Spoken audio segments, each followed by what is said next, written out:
Yes, sir. Okay so बात ये हो रही थी कि हमने लास्ट क्लास में कहाँ तक किया था। पहले तो मुझे एक छोटा सा कोई रिमाइंडर दे सकता है, जोया या फातिमा, जैफा, कोई भी मुझे एक छोटा सा रिमाइंडर दे दो, मैं लास्ट क्लास में कहाँ तक पहुंचा Sir, we did past paper questions on dynamics. We did pass paper questions On and dynamics. Dynamics किए, और हमने वही बैलेंस और अनबैलेंस फोर्सेस के पास पेपर क्वेश्चंस किए थे। Yes, sir. अच्छा, मेरे पास जो है ना वो रिकॉर्डिंग पड़ी हुई है, एक सेकंड के अंदर ही जो है वो मैं इसको देख लेता हूँ।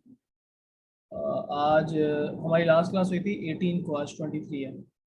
एक मिनट रुको, मैं देख लूँ मैंने क्या क्या क्वेश्चन करवाए थे। I am going to skip through the whole video in a minute. तब तक मैं अपनी स्क्रीन भी शेयर कर रहा हूँ।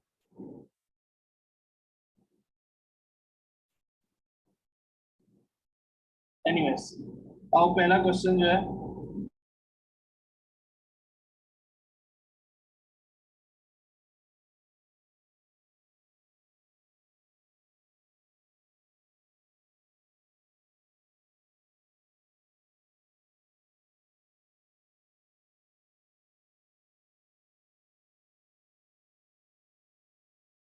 I have seen the recording, मुझे याद आ गया कि हमने क्या किया था। तो अब हम ये करेंगे कि इस डायनामिक्स के चैप्टर को, या डायनामिक्स और काइनेमेटिक्स आप कंबाइन कर लो, इसको हम क्लोज आउट करेंगे चैप्टर को। And there are few small topics, like small sub topics within these two chapters, जिनको आज हमने करके खत्म कर दिया। ठीक है, तो एक एक करके जो है वो स्टार्ट करते हैं। Let me open up your notes courses.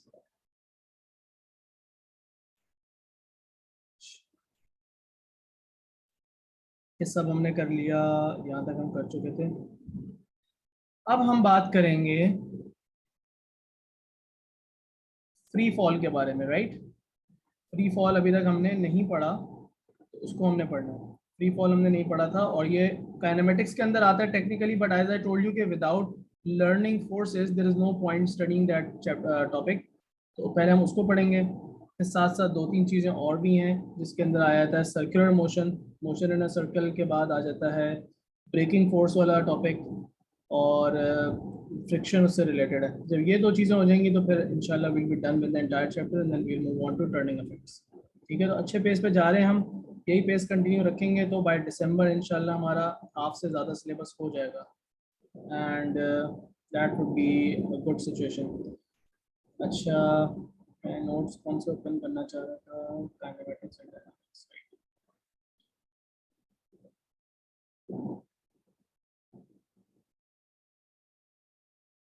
ठीक है, आज स्टार्ट करें।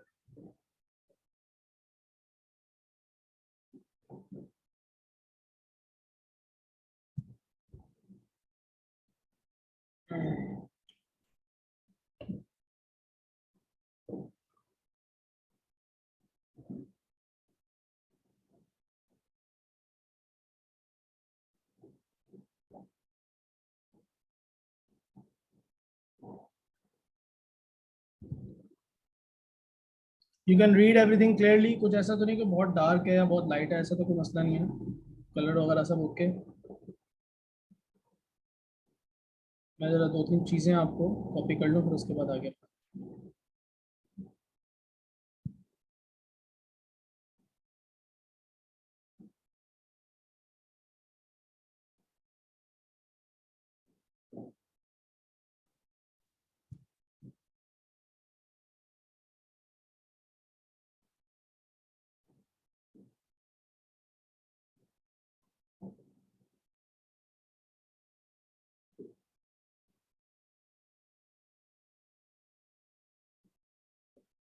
Alright, let's study this topic. अब इसको हम ज़रा समझ लेते हैं कि हमने इसमें क्या करना है। सो फ्री फॉल का जो टॉपिक है उसके अंदर दो केसेस हैं which you have to understand, and then we will expand it to other situations as well. It's not necessarily, it doesn't have to be free fall only, कुछ और कुछ भी हो सकता है। ठीक है, so free fall में होता ये है कि आपने कोई चीज़ ड्रॉप कर दी, you dropped something from let's suppose a tall building, और अब हमने उसके अंदर देखना है कि वो जो बॉडी है वो कैसे ट्रेवल करेगी। ठीक है,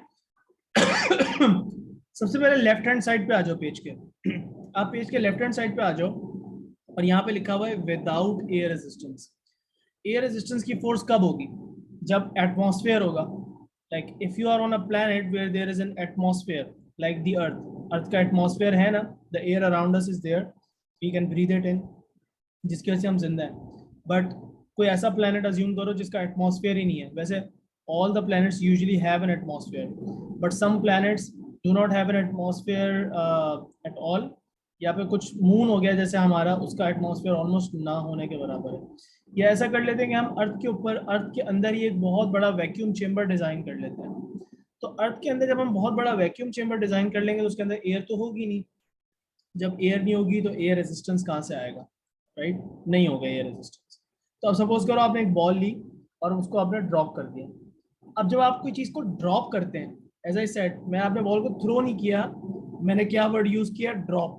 तो जब आप बॉल को ड्रॉप करते हैं तो उसकी इनिशियल स्पीड क्या होनी चाहिए, जीरो। उसकी इनिशियल स्पीड या उसकी इनिशियल वेलोसिटी जीरो होगी। Now you have to think about what are the forces acting on the ball.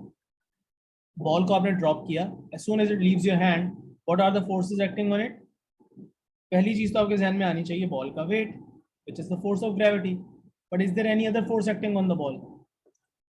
सोचो, कोई भी जहन में आती है?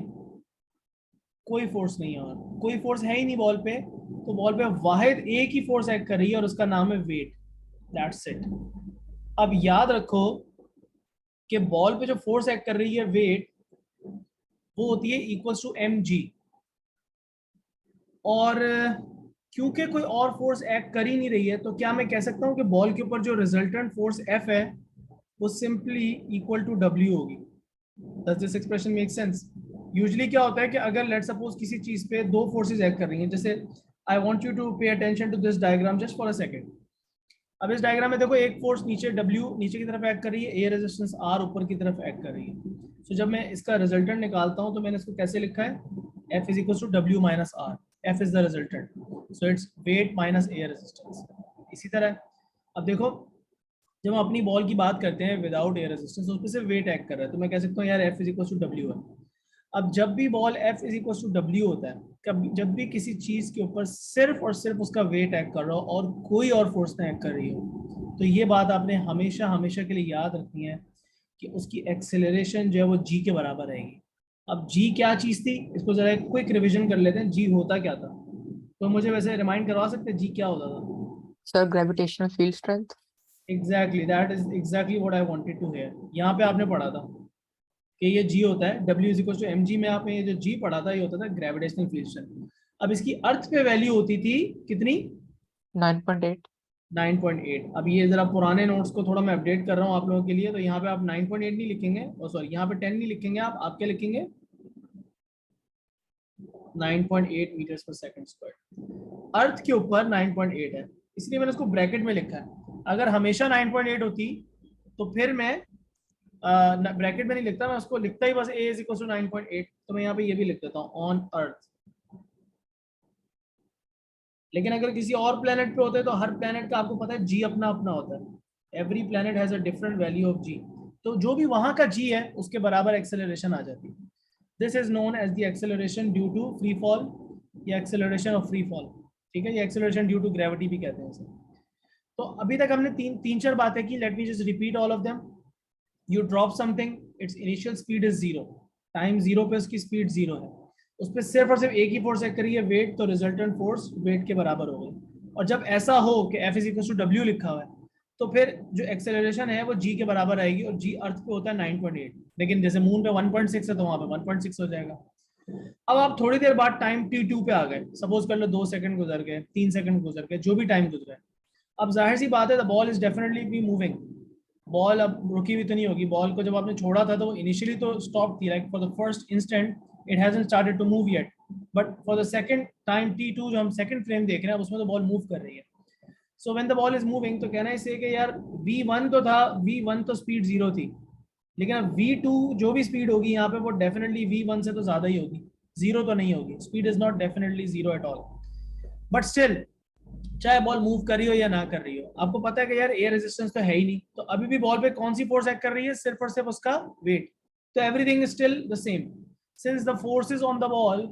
देखो force, as I told you, मैंने आपको बताया भी था पिछले लेक्चर में कि फोर्स ही हर चीज के पीछे रीजन है। Force is the cause, everything else is the effect. So force जब चेंज ही नहीं हुई बॉल पे, बॉल का वेट चेंज नहीं हो रहा, उस पर कोई एयर रेजिस्टेंस एक्ट नहीं कर रहा, तो उसके अंदर कोई भी चेंज क्यों आएगा? कोई चेंज नहीं आएगा. Acceleration will stay the same, everything else will remain the same. बस ये होगा कि इसकी स्पीड बढ़ती जाएगी ऐसे ऐसे. So ball will be accelerating with 9.8 metres per second square. आगे चलते जाओ, जितने भी फ्रेम बना लो बॉल के, जितने भी फ्रेम बना लो बॉल के, अब उसकी स्पीड पिछली स्पीड से ज़्यादा ही होगी क्योंकि वो एक्सेलरेट कर रही है बॉल, और उसकी acceleration 9.8 metres per second square होगी ऑन अर्थ, बिकॉज एक्सेलरेशन जी के बराबर आएगी.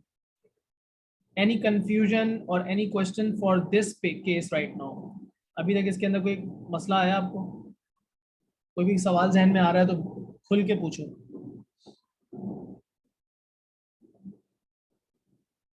अहमद, सब क्लियर है? हुज़ैफा? Yes, sir, clear. अच्छा, एक और चीज नोटिस करो, मैंने डायग्राम बनाते हुए बहुत ख्याल किया इस बात का कि मैं कोशिश कर सकूं कि आप विजुअलाइज कर सके कि हाँ बॉल की स्पीड बढ़ रही है.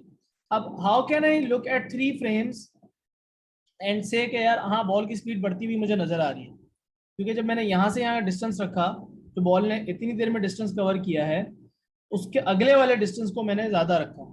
सो what I am trying to show is कि अच्छा जी, अगर बॉल ने यहाँ पे लेट्स सपोज 10 मीटर्स फॉल किया था, तो अब अगली दफा में वो बॉल 10 से ज्यादा ही फॉल करेगी, व्हाटएवर दैट इज, 10 से ज्यादा ही डिस्टेंस फॉल करेगी. So I am just trying to show कि अब इससे अगली दफा फ्रेम में बॉल को बनाऊंगा तो बॉल और ज्यादा दूर होगी, which means that the ball is covering more and more distance in the same amount of time.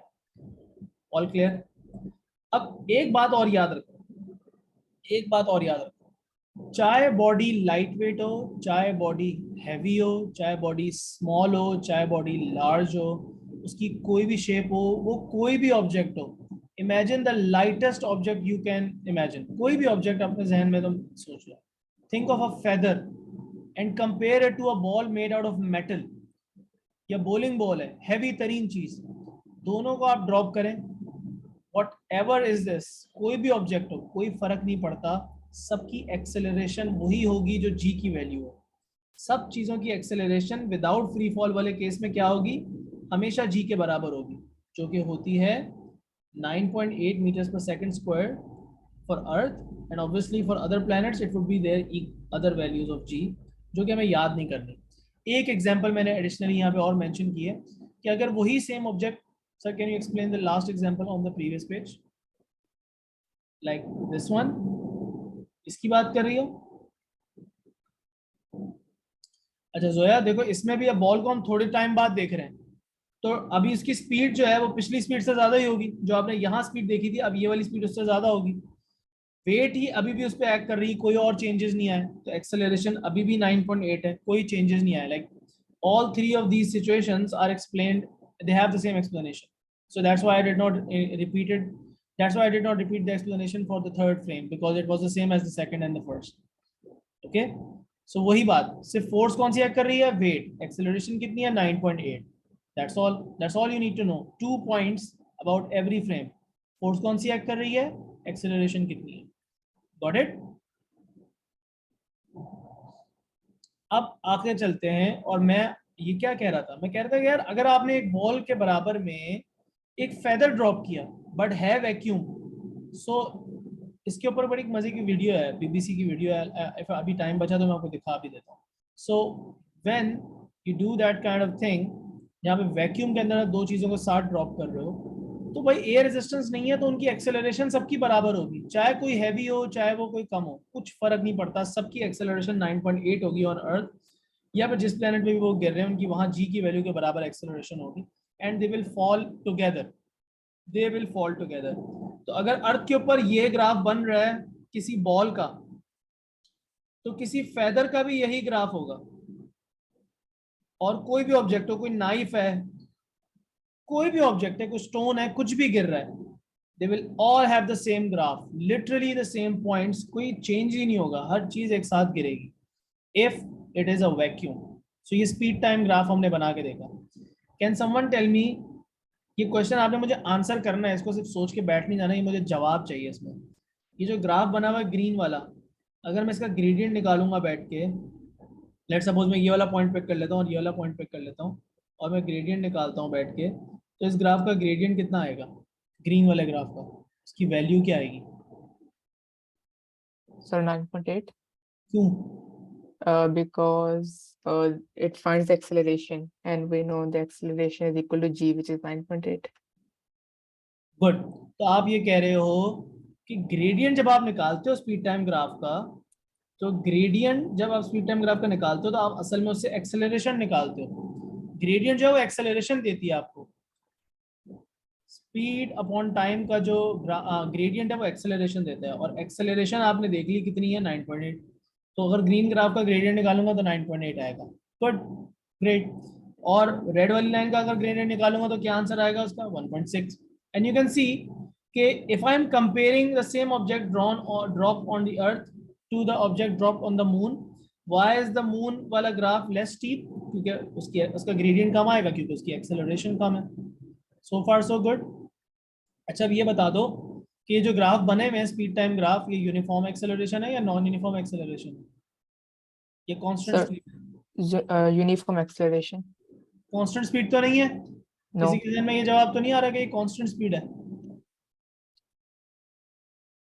Speed तो बढ़ रही है, स्पीड तो बढ़ रही है, स्पीड तो ज्यादा हो रही है, लेकिन ग्रेडियंट स्ट्रेट लाइन, ग्रेडियंट सीधा है, मतलब स्लोप जो है वो लाइन का चेंज नहीं हो रहा.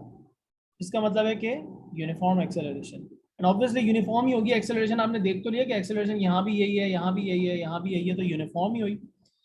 Now look at the speed distance time graph of the same situation. Distance time graph को देखो. अब टाइम का एक्सेस बना हुआ है और डिस्टेंस का एक्सेस बना हुआ है, और अब ये ग्राफ कैसा बना हुआ है, ये एक्सेलरेशन हो रही है ना यार, स्पीड बढ़ रही है.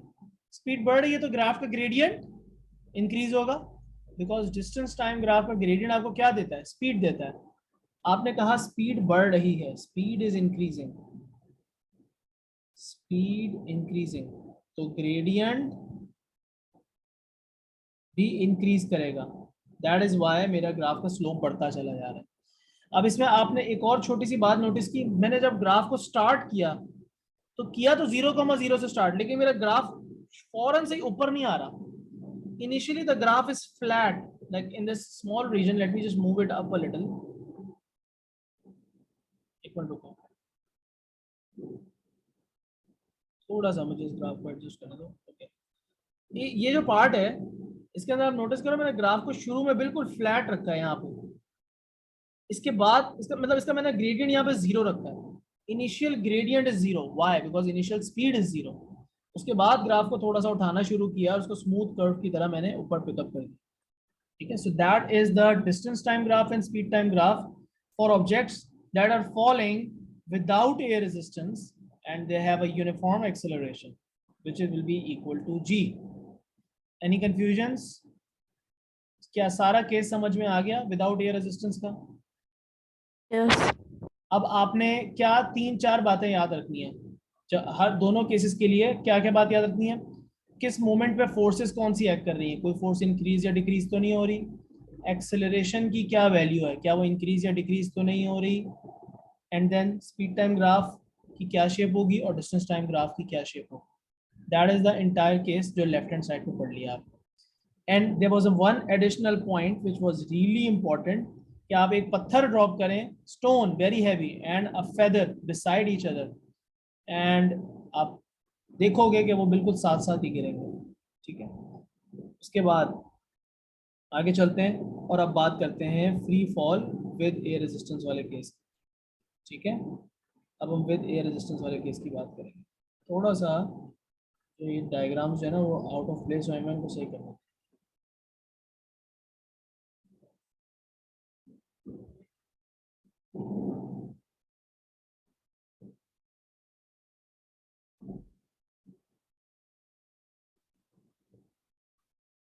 ओके जी, let's start from the right hand side now. Free fall with air resistance मतलब अब आप समझ लो टॉप टॉल बिल्डिंग पे चले गए, normal, it's a normal day and या no one has created any vacuum और एनीथिंग, हवा मौजूद है, और अब आप जो है वो टॉल बिल्डिंग के ऊपर से आपने अपनी बॉल को ड्रॉप कर दिया, कोई भी ऑब्जेक्ट हो गया, आपने उसको ड्रॉप कर दिया.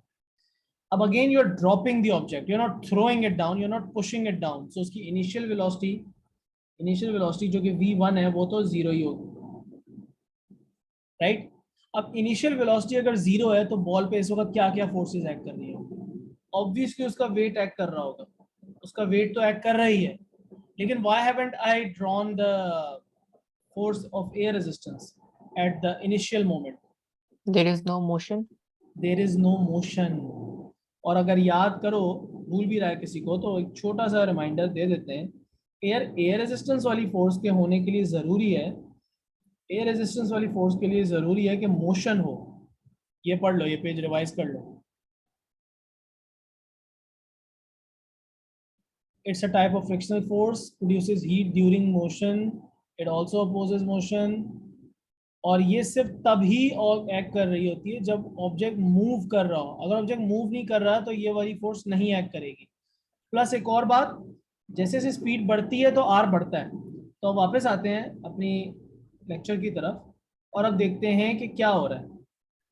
सो इनिशियल मोमेंट पे you can see what is going on. Initial moment पे क्या हो रहा है कि बॉल अपनी जगह पे स्टेशनरी है एट दिस टाइम, उसकी स्पीड जो है वो अभी 0 है।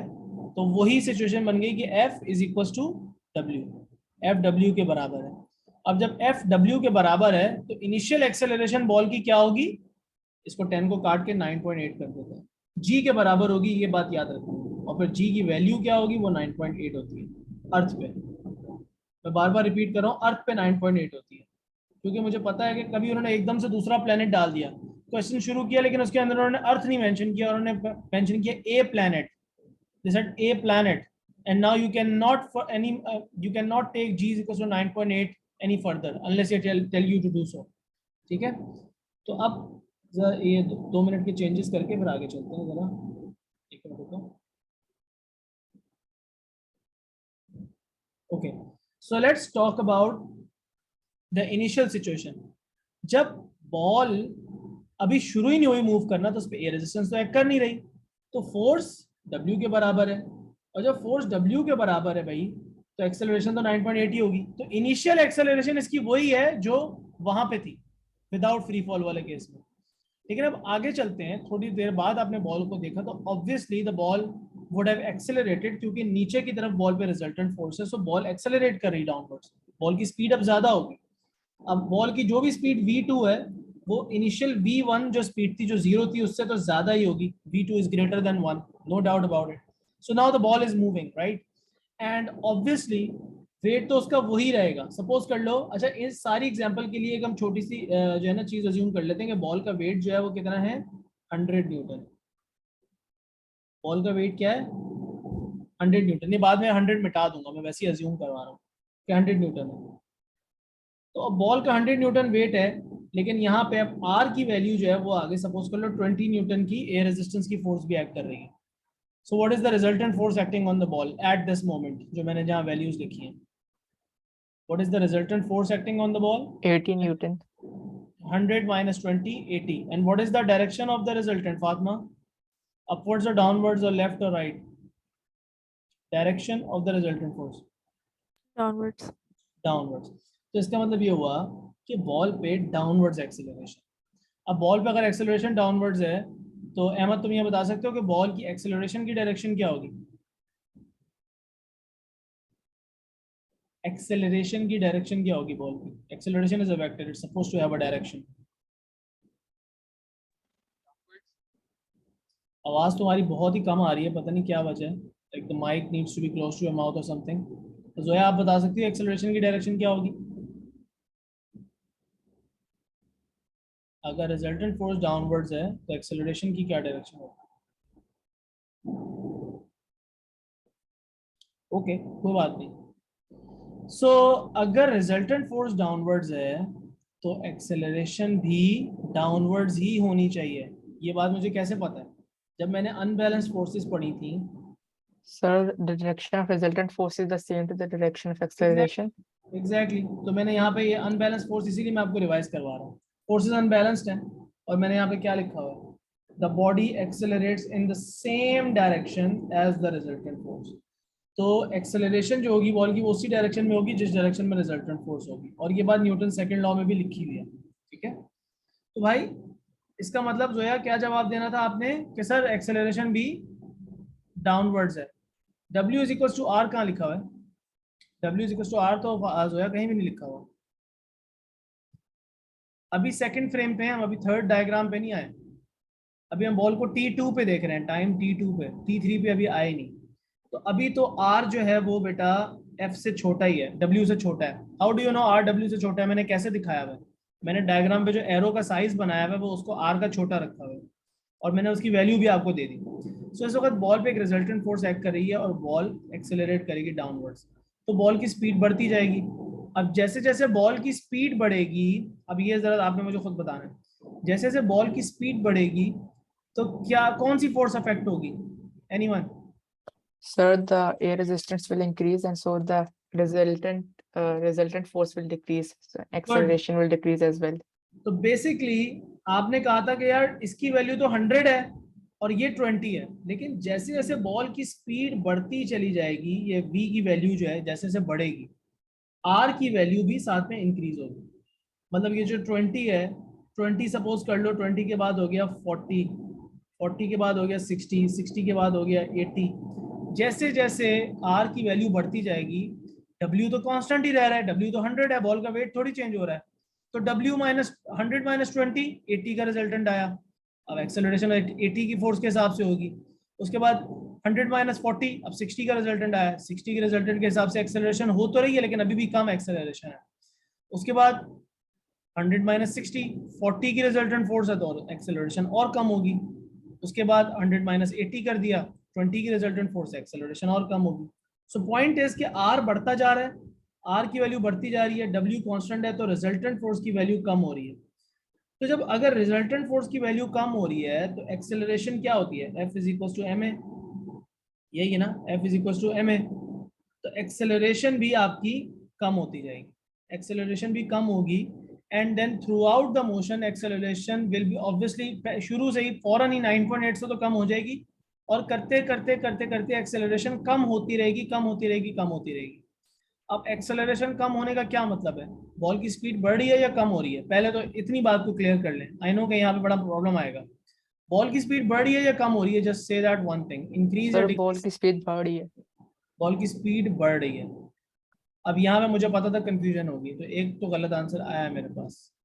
अब बॉल की स्पीड बढ़ रही है, ये सही जवाब है। अगर आप समझ रहे हो कि बॉल की स्पीड डिक्रीज हो रही है तो ये गलत जवाब है। देखो, acceleration and speed are not the same thing, सही है? अगर आप सोच रहे हो कि बॉल की स्पीड डिक्रीज हो रही है, इसको हम सही करते हैं इस कॉन्सेप्ट को। मैंने आपको बताया कि एक्सेलरेशन डिक्रीज हो रही है, लेकिन एक्सेलरेशन हो तो रही है। एक्सेलरेशन का मतलब क्या है? स्पीड बढ़ना या स्पीड कम होना? एक्सेलरेशन का अपना मतलब क्या है? स्पीड बढ़ना या कम होना? एक्सेलरेशन का मतलब यही होता है ना कि स्पीड बढ़ रही है। तो अगर स्पीड बढ़ रही है, हर सेकंड में स्पीड जितनी बढ़ रही है वो अमाउंट कम हो रहा है, विच मीन्स कि अगर पहले एक सेकंड में स्पीड बढ़ रही है बाय 10, मतलब 0 से 10 पे जा रही स्पीड, तो अगले 1 सेकंड में स्पीड 10 से 20 पे नहीं जाएगी, बल्कि सपोज कर लो 10 से 19 पे जाएगी। और फिर अगले 1 सेकंड में स्पीड 19 से 29 पे नहीं जाएगी या 28 पे नहीं जाएगी, बल्कि 27 पे चली जाएगी। मतलब स्पीड जो बढ़ रही है वो थोड़ी सी और कम होके बढ़ रही है। उसके बाद अगले जो एक और सेकंड में स्पीड बढ़ेगी वो 27 से 37 या 36 पे नहीं जाएगी, बल्कि 35 पे जाएगी। और फिर एक और सेकंड में जो स्पीड बढ़ रही है वो 35 से सपोज कर लो 41 पे जाएगी, फिर 41 से 45 पे जाएगी, और फिर इवेंचुअली स्पीड बढ़ना ही बंद हो जाएगी, एक्सेलरेशन 0 हो जाएगी। तो एक्सेलरेशन डिक्रीज होने का ये तो मतलब नहीं है ना कि स्पीड नहीं बढ़ रही, स्पीड तो बढ़ रही है बॉल की, but the rate at which the speed is increasing, वो रेट कम होता जा रहा है। स्पीड्स के बीच में जो गैप है वो कम होता जा रहा है with respect to time. Does that make sense? अब आर बढ़ रहा था, आर की वैल्यू इंक्रीज हो रही थी, और इवेंचुअली आर ने बढ़ते बढ़ते बढ़ते क्या करना है बेटा, 80 के बाद आर भी इवेंचुअली 100 ही हो जाएगा। अब जब आर और डब्ल्यू हो गए बराबर, यहाँ पे भी आर भी 100 हो गया और डब्ल्यू भी हो गया 100, तो रिजल्टेंट की वैल्यू क्या आई? रिजल्टेंट की वैल्यू क्या आ जाएगी? 100 तो 100 0 हो जाएगा रिजल्टेंट। तो एक्सेलरेशन क्या हो जाएगी? There is no acceleration. Acceleration 0 होगी, एक्सेलरेशन होगी नहीं, क्योंकि F is equal to ma के हिसाब से जब F ही 0 तो a भी 0। अब एक्सेलरेशन 0 होगी तो इसका मतलब मोशन क्या से डिस्क्राइब करें हम बॉल का? किसी चीज की एक्सेलरेशन 0 हो गई, what does that mean? Sir, a constant speed. उसकी स्पीड बढ़ नहीं रही है अब। इसका ये मतलब नहीं कि अब उसकी स्पीड ही नहीं है, स्पीड अब उसकी बढ़ेगी नहीं बल्कि एक ही जगह पे स्टेडी हो जाएगी स्पीड, which means कि it will now fall with a constant or steady speed. So when r eventually becomes equal to w, r जब w के बराबर होता है, यहाँ पे ये वाला तीसरे फ्रेम में मैंने लिखा हुआ है आर डब्ल्यू से माइनस किया, आंसर आया 0 न्यूटन रिजल्टेंट फोर्स का। क्योंकि डब्ल्यू और आर बराबर थे तो एक्सेलरेशन भी 0 आई, और एक्सेलरेशन 0 होने का मतलब ये है कि बॉल की स्पीड अब कांस्टेंट हो गई है। अब बॉल की स्पीड नहीं बढ़ रही तो देखो ये फीडबैक लूप बन रहा है, फीडबैक लूप बन रहा है। फीडबैक लूप में क्या है कि अब आर नहीं क्योंकि अब जो है वो स्पीड नहीं बढ़ सकती तो आर नहीं बढ़ सकता, आर बढ़ नहीं सकता तो आर डब्ल्यू के इक्वल ही रहेगा, और आर डब्ल्यू की इक्वल रहेगा तो रिजल्टेंट 0 ही रहेगा, इसका मतलब एक्सेलरेशन 0 ही रहेगी, तो स्पीड जो है वो कांस्टेंट ही रहेगी। तो फीडबैक लूप मैंने क्या बनाया, जरा इसको नोटिस करना, इस वाले तीसरे वाले इस केस के अंदर फर्दर नीचे जाके एक फीडबैक लूप बना रहा हूँ। फीडबैक लूप किन चीजों के बीच में, स्पीड से आर अफेक्ट होता है, आर से रिजल्टेंट फोर्स एफ अफेक्ट होती है, रिजल्टेंट फोर्स से एक्सेलरेशन अफेक्ट होती है, और एक्सेलरेशन का मतलब ही क्या होता है कि स्पीड बढ़ेगी या कम होगी। लेकिन जब स्पीड नहीं बढ़ सकती, नाउ लिसन टू दिस, जब स्पीड नहीं बढ़ सकती तो आर भी चेंज नहीं हो सकता, जब आर नहीं चेंज हो सकता तो एफ भी चेंज नहीं हो सकता, मतलब एफ तो 0 हो गया, जब एफ 0 हो गया तो एक्सेलरेशन 0 हो गई, जब एक्सेलरेशन 0 होगी तो स्पीड नहीं बढ़ेगी। तो eventually the ball will reach a constant speed, constant velocity, जिसे हम कहते हैं टर्मिनल वेलोसिटी। अब वो वाला ग्राफ आपको याद है, अब इस ग्राफ को देखो, इसी कॉन्सेप्ट को जो हमने डिस्कस किया, क्या हो रहा है, बॉल की स्पीड बढ़ रही है या कम हो रही है, पहले तो ये ग्राफ को देख के बताओ, यहां से लेके यहां तक बॉल की स्पीड बढ़ रही है या कम हो रही है, ग्राफ ऊपर जा रहा है या नीचे जा रहा है, Sir, decreasing acceleration. लेकिन स्पीड को क्या हो रहा है, Increasing. यहाँ पे किसी को कंफ्यूजन तो नहीं कि सर ये स्पीड बढ़ रही है कम हो रही है, सबको कंफर्म है ना कि स्पीड बढ़ रही है।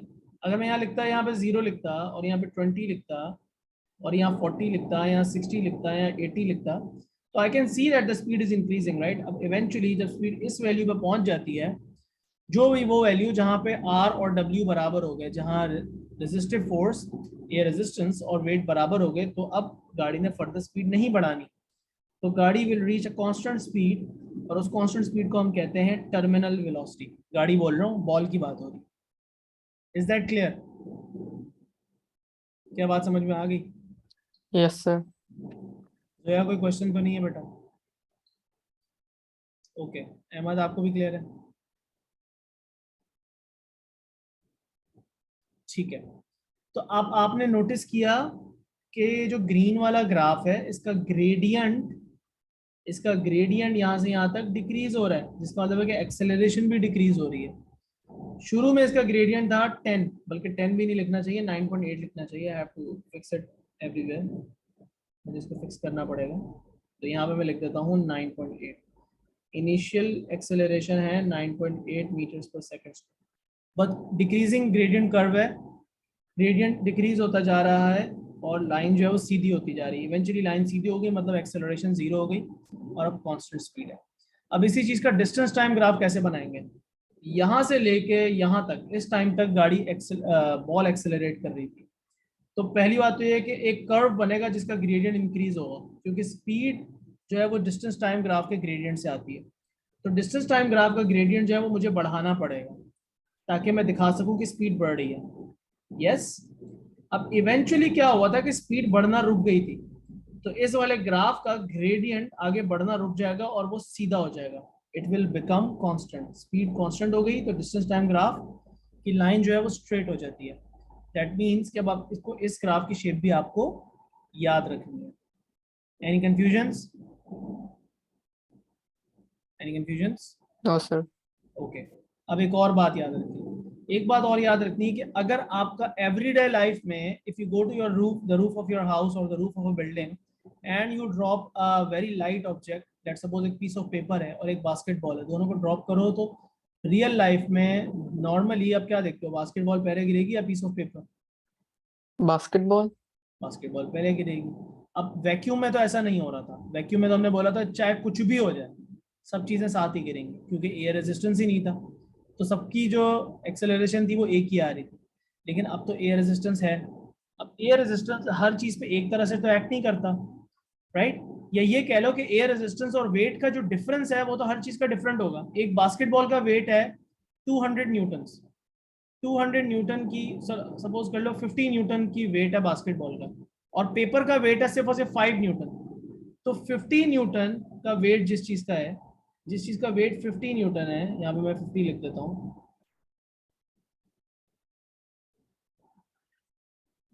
पहले मिटाने देना जरा। जिस चीज का वेट 50 न्यूटन है, 50 50 50, तो उसका आर से मुकाबला जो है वो क्या होगा? यहाँ पे आर लेट सपोज अगर 10 है, या लेट सपोज मैं कहता हूँ कि आर की वैल्यू 1 न्यूटन है, तो रिजल्टेंट आया 49। अगर आर की वैल्यू 2 है तो रिजल्टेंट होगा 42, आर की वैल्यू 5 है तो रिजल्टेंट होगा 45, राइट? लेकिन अगर कोई एक चीज है, पीस ऑफ पेपर, जिसका वेट है ही सिर्फ 5 न्यूटन, एक बहुत लाइट वेट चीज है, 5 तो अगर 1 न्यूटन का भी आर एक्ट करता है तो रिजल्टेंट कितना रह गया? सिर्फ और सिर्फ 4। अगर आर की वैल्यू 2 होगी तो रिजल्टेंट रह गया सिर्फ और सिर्फ 3। और रिजल्टेंट आर की वैल्यू, जो रेजिस्टिव फोर्स है उसकी वैल्यू को सिर्फ और सिर्फ 5 के बराबर आना है, ताकि ये दोनों इक्वल हो जाए और वेट जो है वो कैंसिल आउट हो जाए और रिजल्टेंट फोर्स 0 हो जाए। जिसका मतलब आपको ये पता चला कि हैवी ऑब्जेक्ट्स जो हैं, जिनका मास ज्यादा होता है, जिनका वेट ज्यादा होता है, उनकी एक्सेलरेशन ज्यादा ही रहेगी, क्योंकि उन पर डाउनवर्ड रिजल्टेंट फोर्स ज्यादा होगी। लेकिन जो लाइट वेट ऑब्जेक्ट है वो उसके मुकाबले में थोड़ा स्लोली एक्सेलरेट करेंगे। इसके बाद एक और फैक्टर आ जाता है सरफेस एरिया का। यू हैव आल्सो स्टडीड कि air resistance increases with surface area. तो जिस चीज का सरफेस एरिया बहुत ज्यादा है उस पर एयर रेजिस्टेंस बहुत ज्यादा एक्ट करता है, और इसी वजह से क्या होता है कि वो बहुत स्लोली गिरता है। लेकिन जिस चीज का सरफेस एरिया कम होता है वो उतनी ज्यादा स्पीड से गिरता है। ठीक है, तो ये वाला टॉपिक हमने कर दिया साइड पे, जिसके अंदर हम free fall with air resistance पढ़ रहे हैं। अब इसके अंदर एक तरह की एग्जांपल और आती है एग्जाम में, जिसके अंदर जरूरी नहीं है कि फ्री फॉल ही हो, मतलब आप एयर में ही गिर रहे हो। ऐसे भी हो सकता है कि एक ट्यूब हो जिसके अंदर ऑयल हो, और ऑयल के अंदर एक बॉल को छोड़ा जा रहा हो। एक बहुत बड़ा सिलेंडर है, सिलेंडर के अंदर एक बॉल को आपने, ऑयल भरा हुआ है, और ऑयल के अंदर एक मेटल की बॉल को आपने रिलीज कर दिया। तो ऑयल भी तो ड्रैग फोर्स लगाता है, जैसे एयर रेजिस्टेंस लगाता है, ऑयल भी तो ड्रैग फोर्स लगाता है। मैं करता हूँ एक्सप्लेन जो है। तो ऑयल भी तो ड्रैग फोर्स लगाता है, तो जहां पे आप आर जो है वो भी एयर रेजिस्टेंस को लिख रहे हो, वहां पे भी आप आर ड्रैग फोर्स को लिख सकते हो। ओके, सरफेस एरिया का मैं बेटा ये एक्सप्लेन कर रहा था कि बेटा सरफेस एरिया जितना ज्यादा होता है इस चीज का, उस पर उतनी ही ज्यादा एयर रेजिस्टेंस एक्ट करती है, ड्रैग फोर्स एक्ट करती है। ठीक है, सो जैसे कोई बंदा बहुत स्पीड से गिर रहा है और वो एकदम से अपना पैराशूट ओपन कर ले, तो क्या होता है? पैराशूट का सरफेस एरिया बहुत ज्यादा होता है, जिसकी वजह से एयर रेजिस्टेंस एकदम से बहुत बढ़ जाता है, and air resistance since it's upwards, so वो आपको स्लो डाउन कर देता है, it slows you down. So if something has a larger surface area, उस पे एयर रेजिस्टेंस की फोर्स ज्यादा एक्ट करेगी। जिस चीज पे एयर रेजिस्टेंस की फोर्स ज्यादा एक्ट करेगी ऑब्वियसली वो स्लोली फॉल करेगी। Is that clear? तो यहाँ पे सारी बातें अब आपने ज़हन नशीन कर ली। अब हम इस दोनों टॉपिक्स को, ये पूरा जो अभी हमने टॉपिक पढ़ा है, ये आसान चीज नहीं है, इसको अभी अप्लाई करेंगे हम। ये जो है इसको हम समराइज कर लेते हैं, ठीक है? विदाउट एयर रेजिस्टेंस वाले केस को पहले समराइज करते हैं, सिर्फ 3 सेंटेंसेस में समराइज करूंगा। क्या? What ever is the situation, कहीं भी बॉल ड्रॉप करो, ऊपर से, नीचे से, करीब से, दूर से, जब एयर रेजिस्टेंस नहीं है तो the only force acting on the ball is its weight, point number 1। Because only force acting on the ball is its weight, its acceleration will be equal to free fall, जो कि अर्थ पे होती है 9.8, और ये एक्सेलरेशन यूनिफॉर्म होती है, इसलिए ग्राफ्स की ये शेप बनती है जो कि आपको दिखा दी गई। सारे ऑब्जेक्ट्स की एक्सेलरेशन यही होगी, चाहे वो हैवी हो या स्मॉल हो। That is for free fall without air resistance. अब हम बात कर लेते हैं free fall with air resistance, जिसके अंदर आप राइट साइड पे फोकस करें। इनिशियली तो वेट ही एक्ट कर रहा होता है, क्योंकि बॉल मूव नहीं कर रही होती, तो एयर रेजिस्टेंस नहीं होता। So initial acceleration is 9.8, but subsequently as time goes on speed increases, R increases, R की वजह से resultant force F decreases, and therefore acceleration decreases. Acceleration decrease करती है, जिसका मतलब है कि मेरे ग्राफ का, स्पीड टाइम ग्राफ का ग्रेडियंट देखो कम हो रहा है, लेकिन स्पीड बढ़ रही है। लेकिन स्पीड बढ़ती जाएगी तो आर बढ़ता जाएगा, और इवेंचुअली आर डब्ल्यू के बराबर आ जाएगा। आर जब डब्ल्यू के बराबर आ जाएगा तो रिजल्टेंट फोर्स 0 हो जाएगी, एक्सेलरेशन 0 हो जाएगी। एक्सेलरेशन 0 हो जाएगी तो आगे ग्राफ आप देख रहे हो सीधा हो गया, कांस्टेंट स्पीड रीच हो गई, जिसे आप कहते हो कि टर्मिनल वेलोसिटी रीच हो गई। ऑलराइट, और वही चीज हम दोनों ग्राफ में रिफ्लेक्ट होती हुई देख रहे हैं। स्पीड टाइम ग्राफ को देख के फिर डिस्टेंस टाइम ग्राफ बनाओ। शुरू में उसे कर्व करो ताकि एक्सेलरेशन दिखाओ, और बाद में ग्राफ की लाइन स्ट्रेट कर दो ताकि आप बताओ कि स्पीड कांस्टेंट हो गई। So this is the whole summary of the two topics. All right. Terminal velocity is the final velocity reached by the object, जिस constant final velocity से object fall करता है। जब एक ऑब्जेक्ट अपनी मैक्सिमम स्पीड रीच कर जाता है और उससे आगे उसकी स्पीड नहीं बढ़ सकती, उसे टर्मिनल वेलोसिटी कहते हैं। जब कोई चीज एयर रेजिस्टेंस के साथ गिर रही होगी जोया, और उसका एयर रेजिस्टेंस और वेट बराबर हो जाएगा, तो टर्मिनल वेलोसिटी रीच हो जाएगी और वो स्पीड उससे आगे नहीं जा सकती उसकी। Okay,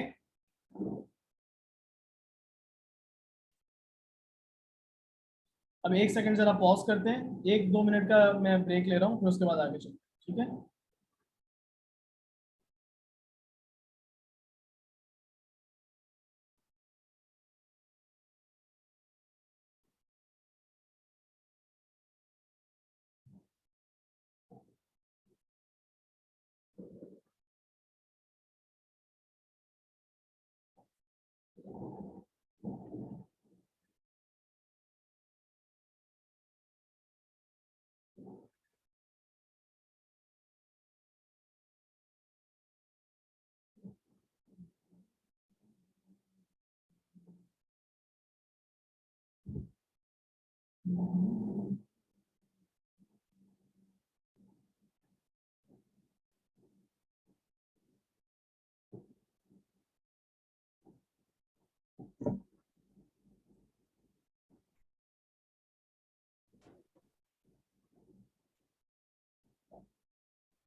okay, now let's finish this chapter up.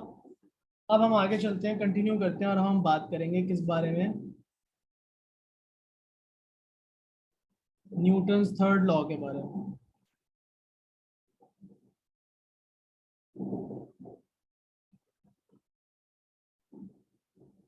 ठीक है, न्यूटन्स थर्ड लॉ के बारे में बात करते हैं, और उसके लिए जो मैं थोड़ी सी डिस्कशन करने लगा हूँ उसको जरा आप देख लो। थर्ड लॉ का पहले बेटा स्टेटमेंट पढ़ लो। What is the statement of third law? पहले इस बात को गौर से पढ़ लो, पूरी तरह याद कर लो स्टेटमेंट को। ऑब्वियसली तीनों लॉज आपको बाय हार्ट याद होने चाहिए, but obviously we are going to understand the meaning of this law today, कि न्यूटन्स थर्ड लॉ का मीनिंग क्या है। आप लोग पहले पढ़ते थे every action has an equal and opposite reaction. I mean that statement is not wrong, गलत स्टेटमेंट तो नहीं है, बट आई वुड सजेस्ट कि आपको ये वाला स्टेटमेंट याद होना चाहिए। This is like a much more grown up version of this. इसको हम प्रॉपर तरीके से अगर बात ये करें कि यार एक बॉडी ए है और वो बॉडी बी पे फोर्स लगाती है, तो बॉडी बी भी क्या करेगी? ए पे फोर्स लगाएगी। अगर बी ने ए पे फोर्स लगाई तो ए बी पे फोर्स लगाएगी। और कैसी फोर्स लगाएगी? फोर्स इक्वल होगी, फोर्स ऑपोजिट डायरेक्शन में होगी। दोनों फोर्सेस जो ए और बी एक दूसरे पे लगा रहे हैं वो सेम टाइप की फोर्स होंगे। अब आपने टाइप्स ऑफ फोर्सेस पढ़ी है ना मेरे पास, अगर एक टेंशन है तो दूसरी भी टेंशन है, अगर एक नॉर्मल रिएक्शन है तो दूसरी भी नॉर्मल रिएक्शन है, अगर एक फ्रिक्शन है तो दूसरी भी फ्रिक्शन है, अगर एक मैग्नेटिक फोर्स है तो दूसरी भी मैग्नेटिक फोर्स है, अगर एक ग्रेविटेशनल फोर्स है तो दूसरी भी ग्रेविटेशनल फोर्स है. I mean I am giving you every single example that there is. And then lastly two objects must exert force on each other. अब ये बात पढ़ने में तो बड़ी वो लग रही है कि यार बड़ी आपने सर ट्रिवियल सी बात की है, ऑब्वियसली एक दूसरे पे लगा रहे हैं force, but it's really easy to forget this thing. once I make an example that is actually a bit more complicated, you will see how easy it is to forget this fourth point. Forces exert object जो है वो एक दूसरे पे, दो object involve होते हैं Newton third law में. कितने? दो ऑब्जेक्ट्स इन्वॉल्व होते हैं, ए और बी, कोई से भी होंगे वो, दो ऑब्जेक्ट्स होंगे और वो एक दूसरे पे फोर्स लगा रहे होंगे, बीच में किसी भी तीसरी चीज की बात ही नहीं होगी जब न्यूटन थर्ड लॉ का पेयर बना रहे होंगे आप. ठीक है. सो न्यूटन थर्ड लॉ के जो पेयर होते हैं, मतलब जो एक्शन रिएक्शन फोर्सेस होती हैं, उसे हम कहते हैं एक्शन रिएक्शन पेयर या थर्ड लॉ पेयर. अब उसकी सबसे पहली एग्जांपल और सबसे आसान एग्जांपल क्या है आपके सामने कि एक मैग्नेट है और दूसरा भी मैग्नेट है और वो दोनों एक दूसरे पे फोर्स लगा रहे हैं. अब बड़ा वाला मैग्नेट एक बहुत स्ट्रॉन्ग मैग्नेट है और जो छोटा वाला मैग्नेट है वो एक बहुत वीक मैग्नेट है. ठीक है. तो F1 फोर्स ज्यादा बड़ी होगी, F2 फोर्स ज्यादा बड़ी होगी?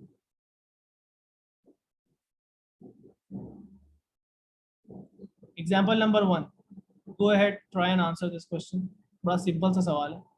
Force Sir, F1 equal. और F2 में से कौन सी बराबर होगी, कौन Sir, सी बड़ी equal. होगी? दोनों इक्वल होंगे. Equal होंगी. That's what the law says. So it doesn't matter if one magnet is stronger than the other. दोनों का जो एक दूसरे पे पुल है, क्योंकि ये थर्ड लॉ पेयर है, ये F1 और F2 एक दूसरे की इक्वल होंगी बेटा. ये आपसे ट्रिक क्वेश्चन पूछा जाएगा और आपने जवाब क्या देना है, इक्वल. आपके पास एक पॉजिटिव चार्ज है और दूसरा भी एक पॉजिटिव चार्ज है. जो बड़ा वाला पॉजिटिव चार्ज बना हुआ है उसमें उसका चार्ज की वैल्यू ज्यादा है, छोटे वाली की वैल्यू कम है. Obviously you know positive and positive repel, you know this thing already, it's not new to you. तो पॉजिटिव चार्जेस जब एक दूसरे को रिपेल कर रहे हैं बेटा, तो आप नोटिस ये करें कि एक चार्ज की ज्यादा स्ट्रॉन्ग वैल्यू है और एक चार्ज जो थोड़ा सा वीक है, फिर भी दोनों जो एक दूसरे पे फोर्स लगेंगे वो क्या होगी, इक्वल होगी. Lastly, you are standing on top of the earth, you are standing on top of the earth, और अर्थ बनाया हुआ है मैंने, और ये जो W फोर्स है ये कौन सी फोर्स है, ये कहाँ से आई W force? Sir, weight. Weight, but like where does it come from, like what is its original name? Gravitational field strength. नहीं, ग्रेविटेशनल फील्ड स्ट्रेंथ तो नहीं ना, बस फोर्स ऑफ ग्रेविटी बोलेंगे ना. ग्रेविटेशनल फील्ड स्ट्रेंथ तो खैर जी को बोलते हैं, but yes this is the force of gravity. कौन लगा रहा है इस बंदे पे फोर्स? बंदे पे फोर्स कौन लगा रहा है? मैन पे फोर्स कौन लगा रहा है? who's exerting that force W on the man? Name that object. Is it in the diagram? Can we name it? बंदे को पुल कौन कर रहा है? ग्रेविटी. ग्रेविटी तो कर रही है, लेकिन किस चीज की ग्रेविटी? ग्रेविटी हमेशा किस चीज की होती है? हाँ, ये बात करें तो आप सही बोल रहे हो कि उसको ग्रेविटी पुल कर रही है, इसमें कोई शक नहीं. लेकिन ग्रेविटी किस चीज की? मेरी ग्रेविटी, आपकी ग्रेविटी, मार्स की ग्रेविटी, सन की ग्रेविटी या अर्थ की ग्रेविटी? अर्थ की ग्रेविटी. तो जो मैंने फोर्स दिखाई है बंदे की towards the centre of the earth, it's the force of the gravity that is pulling the man towards the earth. अब बंदे का अगर मास है 60 kg, तो अप्रोक्सीमेटली बंदे का वेट आ गया 600 न्यूटन. तो बंदा अर्थ के ऊपर कितनी फोर्स लगा रहा है? बंदा जो अर्थ पे फोर्स लगा रहा है, let's call it Fg, the force exerted by the man on the earth. What would be the size of that force? मैं अर्थ के ऊपर जो फोर्स लगा रहा हूँ बहुत कम होगी या बहुत ज्यादा होगी या बराबर होगी? Equal. अगेन वही बात, थर्ड लॉ अप्लाई करो, इक्वल होगी. गुड. सो इफ मेरे ऊपर फोर्स लग रही है 600 न्यूटन की, तो मैं भी अर्थ को कितनी फोर्स से पुल कर रहा हूँ? 600 न्यूटन से. बट द प्रॉब्लम है कि for me 600 is too much because my mass is very less. But earth के लिए 600 कुछ भी नहीं है, वो बच भी नहीं करेगा बिकॉज अर्थ का मास है 6 followed by 24 zeros. So like earth has a huge mass, trillions में उसका मास है. ओके. तो आपने कुछ एग्जांपल्स देख ली Newton's third law, magnetic forces देख ली, इलेक्ट्रिक फोर्सेस देख ली, ग्रेविटेशनल फोर्सेस देख ली. Now I will give you an example. I will give you an example and I really want you to focus on it. I'll explain the diagram a little bit and then I want you to go ahead and actually focus on the types of forces जो मैंने side पे label की हुई है. और उसके बाद मैं आपसे बोलूंगा आपने पेयर बनाने में, आपसे क्या बनवाऊंगा? पेयर्स बनवाऊंगा. ठीक है, तो अब एग्जाम्पल को जरा गौर से चेक करना, ठीक है। ये जो अर्थ बना हुआ है ना, इस एग्जाम्पल को देखो, I want you to look at the earth. Earth के ऊपर सरफेस पे एक टेबल रखा हुआ है और टेबल के ऊपर एक बॉक्स रखा हुआ है, ठीक है, यहाँ तक सब क्लियर है। अब मैं एक एक फोर्स को पहले इंट्रोड्यूस करवाने लगा हूँ कि मैंने क्या क्या ड्रॉ किया और मैंने उनको कलर कोड भी किया है, otherwise it will really get confusing, right. तो सबसे पहले बॉक्स का वेट बनाया मैंने WB। Someone would like to identify कि ये WB जो फोर्स है बॉक्स पे लग रही है, लेकिन लगा कौन रहा है? इस डायग्राम में 3 ऑब्जेक्ट्स हैं आपके पास, बॉक्स है, टेबल है और अर्थ है। इन तीनों के बारे में डिस्कशन करेंगे। Now anyone who would like to tell me कि WB जो बॉक्स का वेट है वो उस पर कौन एक्सर्ट कर रहा है force? What is pulling the box? Gravity of Earth. Gravity of which object? Earth. अर्थ। तो अर्थ जो है वो WB की फोर्स लगा रहा है बॉक्स पे। WB को मैं कैसे लिख सकता हूँ? ऐसे, वेट ऑफ द बॉक्स, और ब्रैकेट में क्या लिखा है? Force of gravity exerted by the earth on the box. Now this is important, by what and on what. ये जो प्रेपोजिशंस यूज हुई है ना, इनको जरा बहुत केयरफुली देखते रहना। तो जी WB की फोर्स बॉक्स पर लग रही है, फोर्स ऑफ ग्रेविटी है। किस टाइप की फोर्स है? ग्रेविटी की फोर्स है। अब आपने कुछ 3-4 चीजें नोटिस करनी है हर फोर्स के बारे में। What type of force is it? Who is exerting the force? And on which object is the force being exerted? 3 बातें आपने नोटिस करनी।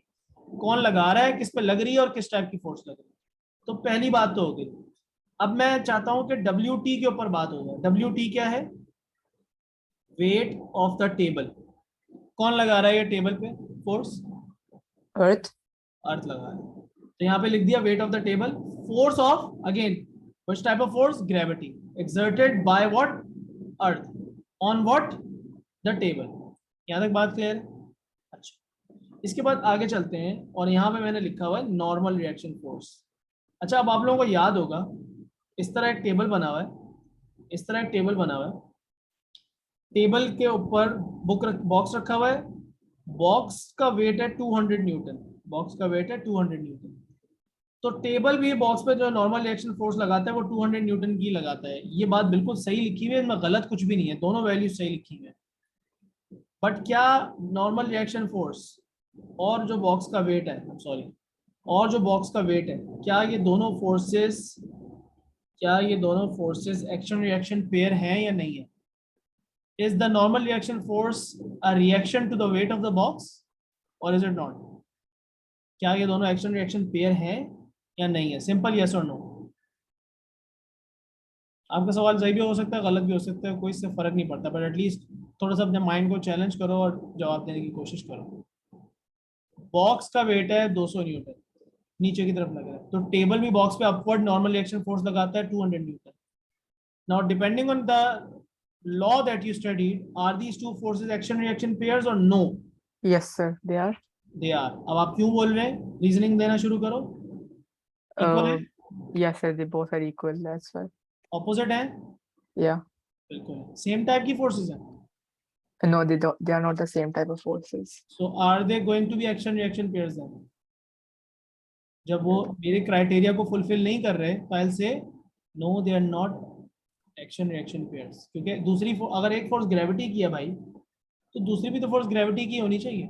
अब मैं इसको बताऊंगा, अब इस बात पे आऊंगा कि क्यों नहीं है रिएक्शन पेयर और इसका पेयर क्या होगा, अभी इस पे बात कर लेते हैं, ठीक है। सो यहाँ पे हमारे जो आर्ग्यूमेंट थी वो ब्रेक डाउन हो गई एक्शन रिएक्शन पेयर वाली, कि भाई ये दोनों पेयर नहीं है। बहुत बड़ी मिसकॉन्सेप्शन है जो क्लियर करने लगा। अब आ जाओ जरा वापस इस डायग्राम पे जो हमने बहुत डिटेल में बनाई। अब देखो बॉक्स के ऊपर एक नॉर्मल रिएक्शन फोर्स लग रही है NB, normal reaction force on the box. ये कौन लगा रहा है बॉक्स पे force? NB। Who which object is applying the force? लग रही तो बॉक्स पे, लगा कौन रहा है? Table. टेबल लगा रहा है। इस पे किसी को कोई शक तो नहीं है, कोई कंफ्यूजन तो नहीं है? टेबल बॉक्स पे फोर्स लगा रहा है, नॉर्मल रिएक्शन फोर्स। अब इसमें कोई शक नहीं है कि बॉक्स के वेट के बराबर होगी, बिल्कुल होगी, लेकिन ये पेयर नहीं है। NB और WB अगर आपको लग रहा है कि पेयर है तो वो नहीं है, WB और NB पेयर नहीं है, क्योंकि सेम टाइप की फोर्स थी है ना, ठीक है। अच्छा जरा आप आगे चलते हैं। इसके बाद एक फोर्स लिखी हुई है मैंने NT, 6 टाइप की टोटल फोर्सेज है, सब डिस्कस हो जाएंगी फिर बात करेंगे। NT इसका मतलब है कि ये टेबल को बॉक्स नीचे पुश कर रहा है या नहीं कर रहा। भाई जब आप चेयर पे बैठते हो तो अपनी चेयर को नीचे पुश कर रहे होते हो ना, आपकी जो बम है वो चेयर के साथ लग रही है तो it's pushing it down. Box table के ऊपर रखा हुआ है तो बॉक्स का जो वेट है वो उसको नीचे खींच रहा है, तो box wants to go through the table. अगर टेबल वीक होगा तो बॉक्स तोड़ के बीच में से निकल जाएगा, लेकिन जाहिर सी बात है टेबल स्ट्रॉन्ग इनफ। तो बॉक्स जो है वो एक कॉन्टैक्ट फोर्स लगा रहा है टेबल के ऊपर, नॉर्मल रिएक्शन फोर्स कह लो या नॉर्मल फोर्स कह लो, normal contact force of the box acting on the table. Box table को नीचे डाउनवर्ड्स पुश कर रहा है। अब जरा थोड़ा सा और आगे चलते हैं, यहां तक पहले देख लो। I want you to look at WB, read it from here के ये क्या है। WT, read it from here ये क्या है। NB, read it from here के ये क्या है। And NT, read it from here ये क्या है। पहले इतना जब हमने डिस्कशन कर ली तो मैं थोड़ा सा पॉज करके, ताकि यू कैन कैच अप और हर चीज़ें मिक्सअप ना हो रही हो, मैं आपको 1 सेकंड दे रहा हूँ कि आप जरा एक दफ़ा सब रीड कर लो सब चीज़ें, ताकि आपके दिमाग में हो, उसके बाद फिर हम आगे चलते। Just take a minute and read all of this, whatever we have discussed so far.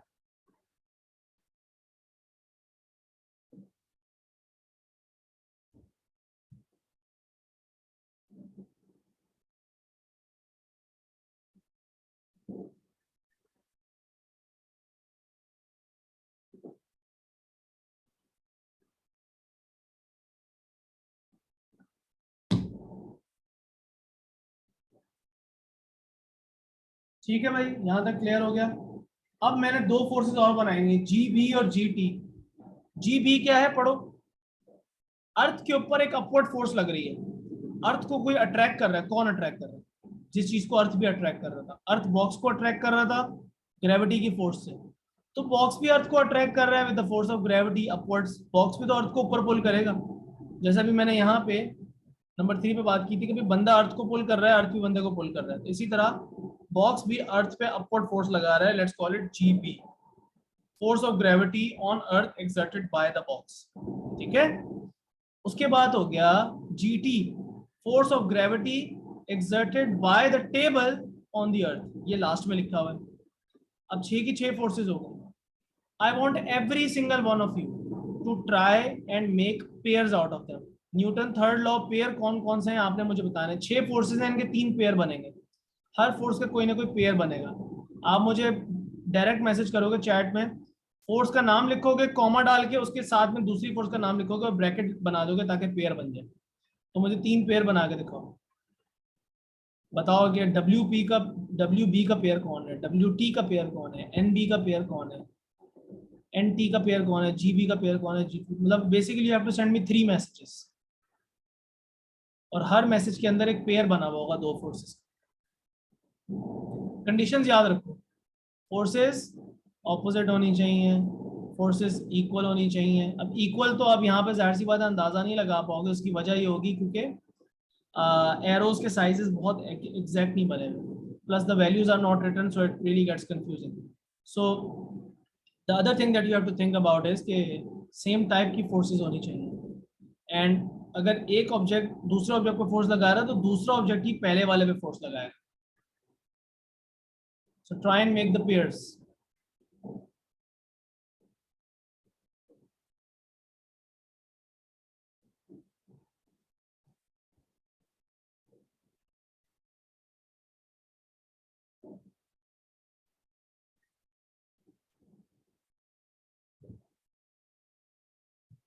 जैसे अगर आपको WB का पेयर बनाना है ना, तो मैं आपकी एक छोटी सी हेल्प करता हूँ। यहाँ पे इस वर्ड को अंडरलाइन करो, force of gravity.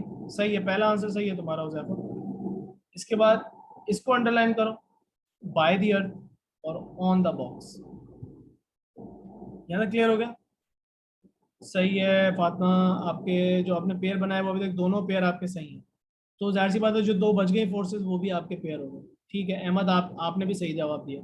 So I am happy कि सबको ये बात समझ में आई, जो एक्सप्लेन की मैंने वो सबको समझ में आ गई। एक्सेलेंट। सो अब जरा ट्रिक समझो, मैं क्या ट्रिक यूज करूंगा इसको करने के लिए। बड़ी आसान ट्रिक है। फोर्स ऑफ ग्रेविटी है पहली वाली WB, जो बॉक्स का वेट है वो फोर्स ऑफ ग्रेविटी है, तो मैं चाहता हूं कि दूसरी भी फोर्स ऑफ ग्रेविटी ही हो। सो इसका मतलब है कि जो एन बी और एन टी है वो डब्ल्यू बी के पेयर नहीं हो सकते, because they are contact forces, they are not gravity forces. तो अब या तो उसका आंसर डब्ल्यू टी हो सकता है, या जी बी हो सकता है, या जी टी हो सकता है। एटलीस्ट चलो मैंने दो को एलिमिनेट कर दिया, थोड़ा नैरो डाउन कर लिया, ठीक है। उसके बाद लिखा हुआ है सेकंड में मैंने क्या अंडरलाइन किया, by the earth on the box, by the earth on the box, earth लगा रहा है बॉक्स पे। अब ये कहां पे लिखा हुआ है कि बॉक्स अर्थ पे फोर्स लगा रहा है, ये कहां पे लिखा हुआ है, by the box on the अर्थ कहां पे लिखा हुआ है, by the box on the अर्थ यहां पे लिखा हुआ है। तो क्या ये सारी चीजें अब इसमें सेटिस्फाई हो गई, ग्रेविटी की फोर्स, ग्रेविटी की फोर्स, बाय द बॉक्स वो बाय द अर्थ हो गया, और फिर ऑन द बॉक्स है तो वो वाला ऑन द अर्थ हो गया, पेयर बन गया, ये एक पेयर बन गया। मैं अपना पेयर बना के लिख लेता हूँ, मैं बोलता हूँ यार डब्ल्यू बी का जो पेयर है ना वो है भाई जी बी। गुड यार, सबने सही जवाब दिया, जबरदस्त। उसके बाद एक और पेयर हमने क्या बनाया, डब्ल्यू टी, जो टेबल का वेट है, जो टेबल के ऊपर ग्रेविटी की फोर्स लग रही है, उसका जवाब टेबल ने अर्थ को देना है और उसके ऊपर भी ग्रेविटी की फोर्स लगानी है। अभी तीसरी बात हो जाती है कि नॉर्मल रिएक्शन फोर्स जो बॉक्स टेबल को नीचे पुश कर रहा है एन बी और एन टी, और जो टेबल बॉक्स को ऊपर पुश कर रहा है, ये दोनों एक दूसरे के बराबर हो। सो सबको ये बात समझ में आ गई, good. So now you understand Newton third law properly, कि चारों कंडीशन अप्लाई करना सीख गया तो समझ लो आपको न्यूटन थर्ड लॉ आ गया। ऑलराइट, चलें। Now what I'll do is I'll just copy this onto your notes and I'll have to change a few colors ताकि आपको ब्रैक के ऊपर नजर आ जाए। इसके बाद ये टॉपिक बस हमारा बिल्कुल खत्म हो गया, इसमें एक छोटी सी चीज रह गई है, and then we are ready to go to further past papers इस टॉपिक के जो हमारे रह गए। यार आप लोगों को पर्पल सही दिख नहीं रहा होगा मजीद।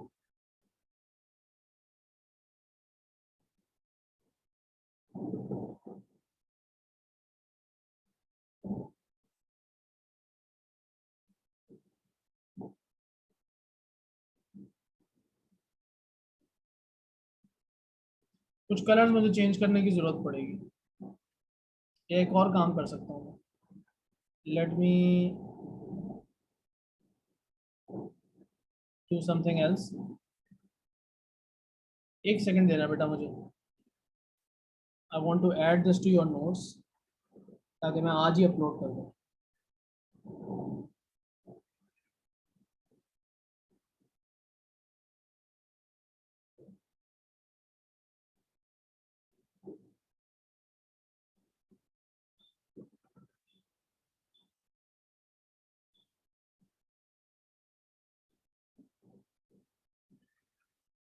राइट, आपके नोट्स में ये पेज आ गए, मैंने जानबूझ के व्हाइट कलर का डाला है ताकि चलो नजर आए, ठीक है।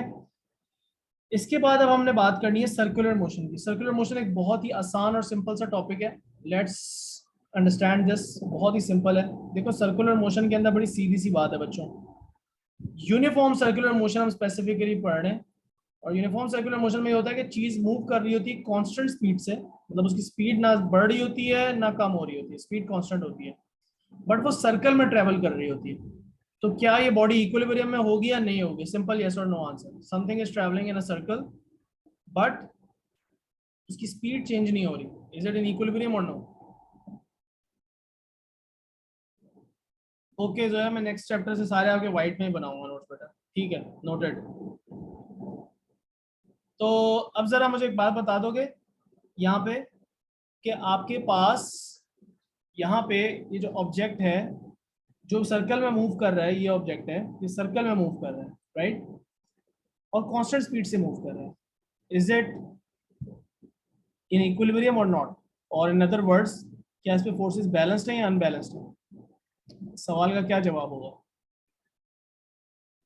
बैलेंस्ड या unbalanced forces? Fatima do you know? जो चीज सर्कल में मूव कर रही है उसमें फोर्सेस बैलेंस्ड होनी चाहिए या अनबैलेंस्ड? इस बात का हमें कैसे पता चलेगा? अगर हम बैलेंस और अनबैलेंस वाले टॉपिक को रिवाइज कर लें एक दफा जाकर, तो हमें 1 मिनट में पता चल जाएगा कि हम बात क्या कर रहे हैं। बैलेंस फोर्सेस होने के लिए ये निशानी है कि या तो बॉडी एट रेस्ट हो, हमारी बॉडी एट रेस्ट तो है नहीं, तो इसको तो छोड़ दो। अगर मूव कर रही है तो उसकी स्पीड और डायरेक्शन दोनों ही कांस्टेंट रहनी चाहिए, मतलब कि स्ट्रेट लाइन में मूव करनी चाहिए। आपकी बॉडी तो स्ट्रेट लाइन में मूव नहीं कर रही, तो इस पर फोर्सेस बैलेंस नहीं है, बल्कि इस पर फोर्सेस अनबैलेंस्ड है। मतलब इसमें जो रिजल्टेंट फोर्स है वो इक्वल टू जीरो नहीं है, it's not equal to zero. ठीक है, इसके बाद ये बात हो गई कि अगर इस पर रिजल्टेंट फोर्स जीरो नहीं है बेटा, तो इसका मतलब इसकी एक्सेलरेशन भी जीरो नहीं है। अब अगर किसी चीज़ की एक्सेलरेशन जीरो नहीं है, इसका मतलब वो एक्सेलरेट कर रही है, बट ये एक्सेलरेशन की वो वाली एग्जांपल नहीं जहाँ पे स्पीड चेंज हो रही होती है, ये वो एग्जांपल है जहाँ पे डायरेक्शन चेंज होनी होती है। ये एक्सेलरेशन आपको कैलकुलेट नहीं करनी होती फ्रॉम स्पीड्स और वेलोसिटीज, ये वेक्टर डायग्राम बना के आती है, आपके लेवल पे है ही नहीं है, बट यू मस्ट नो कि it is accelerating. Now the question about this object that you will need to answer most of the time is कि यार ये जो ऑब्जेक्ट जा रहे हैं आप इसकी वेलोसिटी बना दो। वेलोसिटी हमेशा आपने कैसे बनानी है? Tangent to the circle. Everyone knows how to draw tangent to the circle. यहाँ पे है टेंजेंट ऐसे बनाओगे, यहाँ पे है टेंजेंट ऐसे बनाओगे, यहाँ पे है टेंजेंट ऐसे बनाओगे, यहाँ पे है टेंजेंट ऐसे बनाओगे। तो वेलोसिटी का जो एरो बनाओगे वो आप कैसे बनाओगे? Tangent to the circle. Clockwise anticlockwise वो तो आपको मोशन देख के ही पता चलेगा, हमारा वाला एंटी क्लॉकवाइज है। उसके बाद आपसे पूछा जाएगा यार रिजल्टेंट फोर्स की डायरेक्शन बता दो प्लीज। रिजल्टेंट फोर्स जीरो तो नहीं है, तो फिर रिजल्टेंट फोर्स का एरो तो बना के बता दें किस डायरेक्शन में एक्ट कर रहा है। तो याद रखें सर्कुलर मोशन में resultant force is always acting towards the centre and we actually call it the centripetal force, but it's not a new type of force और एनीथिंग। रिजल्टेंट फोर्स के पीछे जो रीजंस है वही आपकी जो नॉर्मल टाइप्स ऑफ फोर्सेज हैं आपने जो पढ़ी में वही है। ग्रेविटी हो गई, टेंशन हो गई, फ्रिक्शन हो गई, यही सारी चीजें हैं जो रिजल्टेंट फोर्स आपकी बना के देंगी। बस उसका एडिशनल नाम याद कर लो, सेंट्रीपिटल। उस रिजल्टेंट फोर्स को सेंट्रीपिटल कहते हैं। लास्टली एक्सेलरेशन की क्या डायरेक्शन होगी? न्यूटन सेकंड लॉ कहता है, और आज के लेक्चर में पहले ही भी बात डिस्कस हुई कि जो डायरेक्शन फोर्स रिजल्टेंट फोर्स की होती है वही डायरेक्शन एक्सेलरेशन की भी होती है। तो ये जो ग्रीन एरो मैंने बनाया हुआ है ना सिर्फ ये फोर्स के लिए बल्कि यही एक्सेलरेशन के लिए, मैंने बस दूसरा एरो नहीं बनाया। So whether they ask you about the direction of acceleration or they ask you about the direction of resultant force, you will always make an arrow from the object towards the center. यहाँ होता तो यूं बना लेते, यहाँ होता तो यूं बना लेते। और अगर वेलोसिटी की डायरेक्शन मांगी जाए तो वो हमेशा टेंजेंट टू द सर्कल। ठीक है, अब सर्कुलर मोशन की कितनी एग्जांपल्स हैं आपके पास? सैटेलाइट हैं, अर्थ को ऑर्बिट कर रही हैं, उसमें जो सेंट्रीपिटल फोर्स है वो कहाँ से आती है? रिजल्टेंट फोर्स कैसे आती है? जबकि सैटेलाइट अर्थ को ऑर्बिट कर रही होती है तो अर्थ उनको ग्रेविटेशनल फोर्स से पुल कर रहा होता है, वो ग्रेविटी की रीजन की वजह से फोर्स आती है towards the centre. Electron nucleus को ऑर्बिट कर रहा होता है, उसमें इलेक्ट्रोस्टैटिक फोर्स होती है, nucleus is positively charged, electrons are negatively charged. Stone is tied to a string and being whirled around. इस बात का क्या मतलब है? आपने एक स्टोन लिया, उसको एक रस्सी से बांधा और रस्सी अपने सर के ऊपर ऐसे घुमाना शुरू कर दी, तो स्टोन भी कांस्टेंट स्पीड से सर्कुलर मोशन में ट्रेवल करेगा। कार टर्निंग अराउंड अ बेंड, एक गाड़ी है वो गोल रोड पे मुड़ रही है या राउंड अबाउट पे जा रही है, वहां पे जो रिजल्टेंट फोर्स आती है वो फ्रिक्शन की वजह से आती है। सो बहुत ही छोटा और सिंपल सा टॉपिक है कि रिजल्टेंट फोर्स की डायरेक्शन क्या होती है, एक्सेलरेशन की डायरेक्शन क्या होती है और वेलोसिटी की डायरेक्शन क्या होती है। That is the extent of this topic, it's very simple. Free fall हम पढ़ चुके हैं, इसके बाद ये वाला टॉपिक जो है मैं अभी आपके नोट्स में डाल देता हूँ, नेक्स्ट क्लास के शुरू में पढ़ाऊंगा, बट ये चैप्टर हमारा उसके अलावा, इस छोटे से टॉपिक के अलावा बाकी सारा चैप्टर हमारा एंड हो गया बेटा। ठीक है, so we will continue from here in the next class and then we will start we will go on to past papers straight away. लेकिन मैं आपको आज होमवर्क दे रहा हूँ थोड़ा सा, डायनेमिक्स P2 की वर्कशीट पे जाओ, प्लीज क्वेश्चन मार्क करो यार, आपके पास 2 दिन होंगे तो ये कर लो, अच्छा प्रैक्टिस हो जाएगी। ओ लेवल वाली क्लासरूम पे आओ, क्लास वर्क टैब पे जाओ, क्लास वर्क टैब के बाद जाके मोशन पे आ जाओ। ठीक है, मोशन पे आना, फोर्सेस के अंदर मैंने नहीं डाले ये क्वेश्चन, मोशन में डाले। मोशन के अंदर आप जब आओगे, डेंसिटी खुल गया, मोशन के अंदर आप जब P2 क्वेश्चंस पे आओगे, P2 क्वेश्चंस के अंदर आपको याद होगा मैंने 2 वर्कशीट्स अपलोड की थी। ये जो पहली वाली वर्कशीट है ये हम कर चुके हैं, ये वाली हम कर चुके हैं, अब हम ये वाली कर रहे हैं, इसको ओपन करो। इसके अंदर सारे क्वेश्चन कौन से हैं देखते ही पता चल रहा है, फ्री फॉल के क्वेश्चन हैं। The first word that pops up in front of you is free fall. You can see someone is falling down. तो इसके अंदर जो आपने क्वेश्चंस करने हैं मैं आपको मार्क करवा रहा हूँ, प्लीज राइट देम डाउन। इसकी लिस्ट बना के बेटा हुजैफा तुम अभी जो है वो अभी जल्दी जल्दी अपने पास लिखो और फिर व्हाट्सएप ग्रुप पे भेज दो। ठीक है, ओके सर, ओके सर। लिखो 1 करना है, 2 करना है, 4 करना है, 6 करना है, 8 करना है, 10 करना है, बस ये क्वेश्चन है। ओके, ये क्वेश्चंस आपने करना है। All clear? See you guys इंशाल्लाह in the next class. Thank you जी, अल्लाह हाफिज़ everyone. Okay, bye, sir.